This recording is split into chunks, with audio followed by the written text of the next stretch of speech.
Hi, I'm going to show you how you can juice large amounts of juice all at once, easily.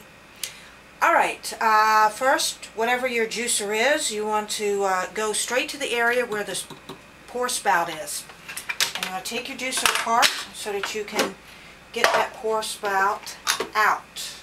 Okay, now you have your pour spout out. The next thing you want to do is take this to the hardware store. Once you're at the hardware store, go to the plumbing department and you want to look for clear plastic tubing like this. Depending on the type of juicer you have will depend on, of course, the size of the tubing you want to get. For this juicer, which is a GE juice extractor, you're going to probably use, because this is what I'm using, is 1 inch wide. That's not fair. 1 inch wide tubing, and you want it to fit so it's not going to be falling off. It's going to be a nice snug fit, then you've got the right size. And as far as how long, I'd say get a piece that's probably about 18 inches long. That way if something happens, you still have a little bit of extra piece for that you could use if you damage the first piece. Okay, you go home, you put everything all back together again. And the next thing you're going to do is then you're going to need to take that piece of tubing and cut it. And I use these scissors. You could use a knife too. I just found that the scissors were easier to use and to control on how I wanted my cut to be. Now on my juicer I ended up using 9.5 inches, and I made this part flat. On this particular juicer, because this is taller or longer here and this is shorter, I made mine at an angle so it had a better fit. But this is approximately 9.5 inches long.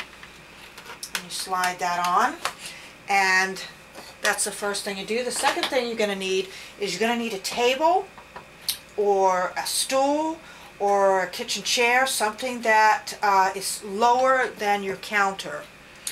And then you're going to need a large jug. Now this is a 1-gallon jug that I purchased at Walmart for $3, and I love this. It's perfect. A gallon of juice. Well, maybe some days I might make a whole lot of juice. I definitely don't want to be restricted by a small container on the counter to make my juice. I like this. And I like that also you should probably make your tube long enough so that way if there's any kind of movement or it gets bumps, it's not going to be moving, and the juice is not going to be hitting the floor or anything like that. Okay, well, the other thing is, as far as the tubing, I got mine at Lowe's Hardware. You could also try Home Depot, although Home Depot didn't have the size I wanted, so that's why I went to Lowe's. And price-wise, it was $2 a foot, so very, very cheap. And so the tubing, $2 a foot, the jug from Walmart, $3. And that way you can just juice on and just throw your stuff in your juicer and not even have to be concerned about overflow. That's why I love this. So hopefully this will help you in juicing large quantities of juice all at the same time. Thank you very much for watching my video, and you have yourself a very good day.